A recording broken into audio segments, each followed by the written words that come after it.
According to Forbes, Putin has spent from 400 to 700 million Russian rubles from the state budget for the war against Ukraine. At the expense of Russian taxpayers, the Kremlin continues to terrorize the civilian population of Ukraine, firing dozens of missiles every day. At the same time, most of them are not high precision, experts say. A massive missile attack on Ukraine is a sign of Putin's weakness. It is an understanding that the war is actually lost by the Russian Federation. They do not hit with high-precision weapons, but with conventional missiles from the S-300 missile systems. They hit citizens, crowded places, in order to spread panic. Are there many more missiles? Even those 80 missiles that were fired yesterday show that there are very few high-precision weapons in Russia, because there were, I emphasize, not high-precision missiles launched. The successful counteroffensive of the Ukrainian army, the failure of Russia at the front line, and the harsh sanctions policy infuriate Putin. After all, the strength of the Russian army is running out, just like the number of their weapons.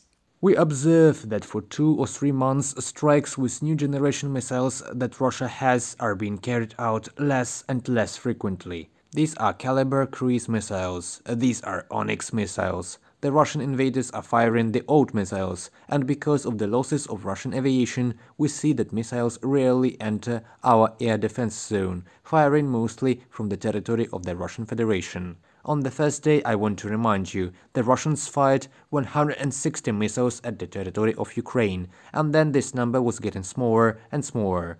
Andriy Rezhenko, expert of the Center for Defense Strategies, on the air of the current time. Russia is running out of missiles, and it will not be possible to make new ones. Experts say that the reason is the tough sanctions policy of the West against the aggressor country. To get new high-precision missiles, they need those chips that are just under the sanctions.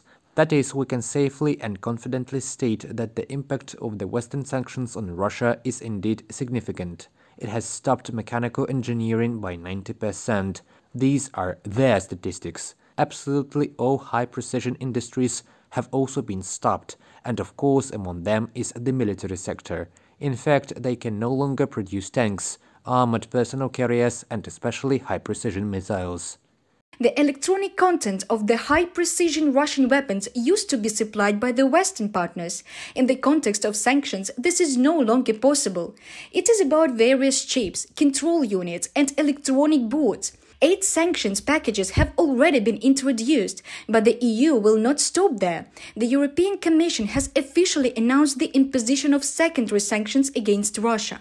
We have issued the 8th package of sanctions and will learn from one package to the next one about circumventions and loopholes and over. Then the follow-up packages are closing those loopholes and circumventions. Ursula von der Leyen, President of the European Commission during a press conference in Tallinn.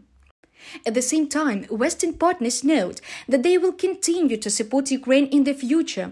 In a telephone conversation with President Volodymyr Zelensky, US President Joe Biden said the United States would continue to work with allies to hold Russia accountable, impose sanctions, and provide humanitarian, financial, and military assistance to Ukraine, including advanced air defense systems. Reported by Diana Kolesnik, Yulia Granovska, UATV News.